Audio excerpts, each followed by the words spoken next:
باللہ من الشیطان الرجیم بسم اللہ الرحمن الرحیم۔ جب آپ صلی اللہ علیہ وسلم کی عمر 40 برس ہو گئی اور یہی سن کمال ہے اور کہا جاتا ہے کہ یہی پیغمبروں کی بعثت کی عمر ہے، تو زندگی کے افق کے پار سے آثار نبوت چمکنا اور جگمگانا شروع ہوئے۔ یہ آثار خواب تھے۔ آپ صلی اللہ علیہ وسلم جو بھی خواب دیکھتے وہ سپیدہ صبح کی طرح نمودار ہوتا۔ اسی حالت پر 6 ماہ کا عرصہ گزر گیا، جو مدت نبوت کا 46واں حصہ ہے۔ کل مدت نبوت 30 برس ہے۔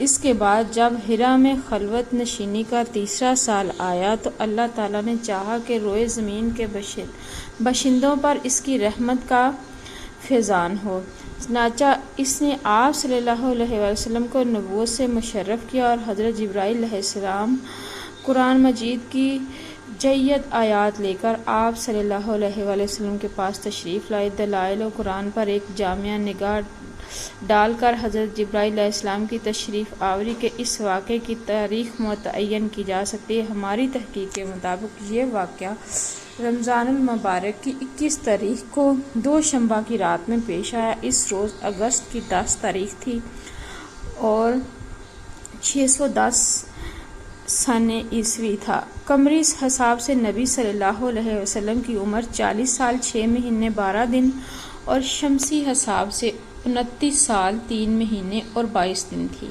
آپ حضرت عائشہ رضی اللہ تعالیٰ عنہ کی زبانی اس واقعے کی تفصیلات سنیں۔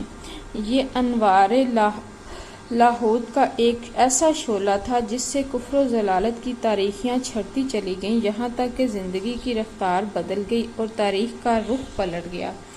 حضرت عائشہ رضی اللہ تعالیٰ عنہ فرماتی ہیں کہ رسول اللہ صلی اللہ علیہ وسلم پر وحی کی ابتدا نیند میں اچھے خواب سے ہوئی۔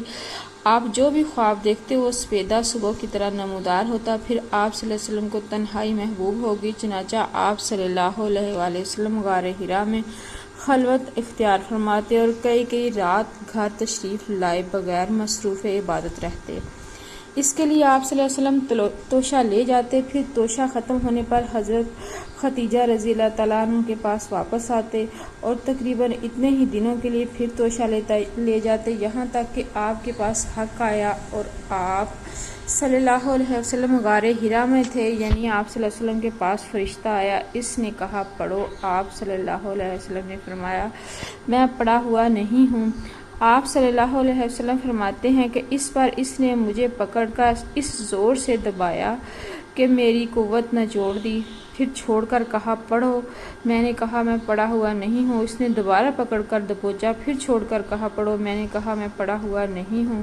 اس نے تیسری بار پکڑ کر دبوچا، پھر چھوڑ کر کہا اقرأ باسم ربک الذی خلق، خلق الانسان من علق، اقرأ وربک الاکرم، پڑھو اپنے رب کے نام جس نے پیدا کیا، انسان کو لوتھڑے سے پیدا کیا، پڑھو تمہارا رب نہایت کریم ہے۔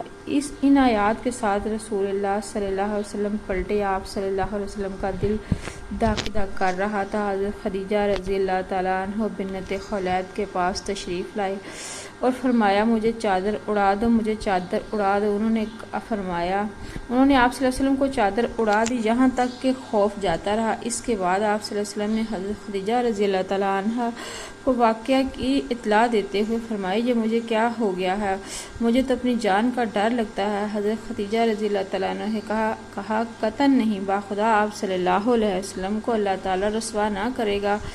آپ صلی اللہ علیہ وسلم صلہ رحمی کرتے ہیں، درمانوں کا بوجھ اٹھاتے ہیں، تہی دستوں کا بندوبست کرتے ہیں، مہمان کی میزبانی کرتے ہیں، حق کے مسائل پر اعانت کرتے ہیں۔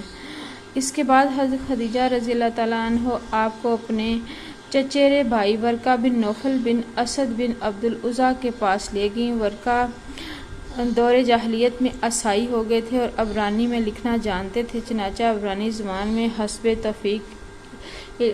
توفیق الہی انجیل لکھتے تھے اور اس وقت بہت بوڑھے اور نابینا ہو چکے تھے۔ ان سے حضرت خدیجہ نے کہا بھائی جان آپ اپنے بھتیجے کی بات سنیں۔ ورقہ نے کہا بھتیجے تم کیا دیکھتے ہو؟ رسول اللہ صلی اللہ علیہ وآلہ وسلم نے جو کچھ دیکھا تھا بیان فرما دیا۔ اس پر ورقہ نے آپ صلی اللہ علیہ وآلہ وسلم سے کہا یہ تو وہی ناموس ہے جسے اللہ تعالیٰ نے موسیٰ پر نازل کیا تھا۔ کاش میں اس وقت توانا ہوتا، کاش میں اس وقت تک زندہ ہوتا جب آپ کی قوم آپ کو نکال دے گی۔ رسول اللہ صلی اللہ علیہ وآلہ وسلم نے فرمایا، اچھا تو کیا یہ لوگ مجھے نکال دیں گے؟ ورقہ نے کہا، ہاں، جب بھی کوئی آدمی اس طرح کا پیغام لایا جیسا تم لائے ہو تو اس سے ضرور دشمنی کی گئی، اور اگر میں نے تمہارا زمانہ پا لیا تو تمہاری زبردست مدد کروں گا۔ اس کے بعد ورقہ جلدی ہی فوت ہو گئے اور وحی بھی رک گئی۔ طبرہ اور ابن ہشام کی روایت سے معلوم ہوتا ہے کہ آپ اچانک وحی کی آمد کے بعد غار حرا سے نکلے تو پھر واپس اپنی بقیہ مدت قیام پوری کی اور اس کے بعد مکہ تشریف لائے۔ طبرہ کی روایت سے آپ کے نکلنے کے سبب پر بھی روشنی پڑتی ہے۔ روایت یہ ہے، رسول اللہ صلی اللہ علیہ وسلم نے وحی کی آمد کا تذکرہ کرتے ہوئے فرمایا، اللہ کی مخلوق میں شاعر اور پاگل سے بڑھ کر میرے نزدیک کوئی قابل نفرت نہ تھا۔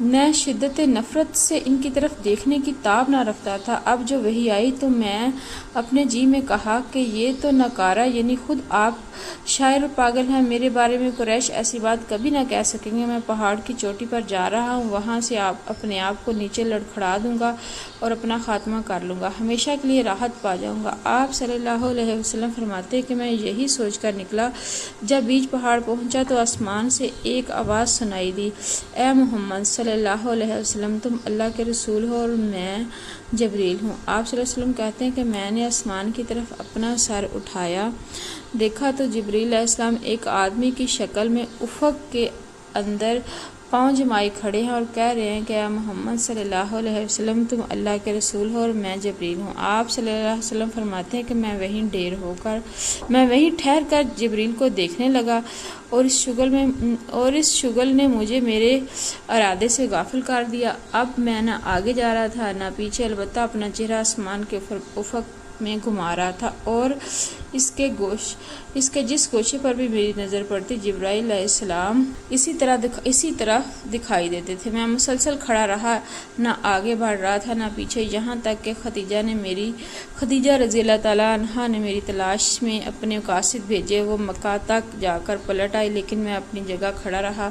جب جبرائیل علیہ السلام چلے گئے اور میں بھی اپنے اہل خانہ کی طرف پلٹ آیا، خدیجہ رضی اللہ تعالیٰ عنہ کے پاس پہنچ کر ان کی ران کے پاس انہی پر ٹیک لگا کر بیٹھ گیا۔ انہوں نے کہا، ابو القاسم، آپ کہاں تھے؟ باخدا میں نے آپ کی تلاش میں آدمی بھیجے، وہ مکہ تک جا کر واپس آ گئے اور اس کے جواب میں نے جو کچھ دیکھا تھا انہیں بتا دیا۔ انہوں نے کہا، چچا کے بیٹے، آپ خوش ہو جائیے، آپ ثابت قدم رہیے، اس ذات کی قسم جس کے قبضے میں میری جان ہے، میں امید کرتی ہوں آپ صلی اللہ علیہ وسلم اس امت کے نبی ہوں گے۔ اس کے بعد وہ ورقہ بن نوفل کے پاس گئی، انہوں نے ماجرا سنایا۔ انہوں نے کہا، قدوس اس ذات کی قسم جس کے ہاتھ میں ورقہ کی جان ہے، ان کے پاس وہی ناموس اکبر آیا ہے جو موسیٰ علیہ السلام کے پاس آیا کرتا تھا، یہ اس امت کے نبی ہیں، ان سے کہا ثابت قدم رہے۔ اس کے بعد حضرت خدیجہ رضی اللہ تعالیٰ عنہا نے واپس آ کر آپ صلی اللہ علیہ وسلم کو ورقہ کی بات بتائی۔ پھر جب رسول اللہ صلی اللہ علیہ وسلم نے حرا میں اپنا قیام پورا کر لیا اور مکہ تشریف لائے تو آپ نے ورقہ سے ملاقات کی اور آپ کی زبانی تفصیلات سن کر کہا کہ اس ذات کی قسم جس کے ہاتھ میں میری جان ہے، آپ اس امت کے نبی ہیں۔ آپ صلی اللہ علیہ وسلم کے پاس وہی ناموس اکبر آیا ہے جو موسیٰ علیہ السلام کے پاس آیا تھا۔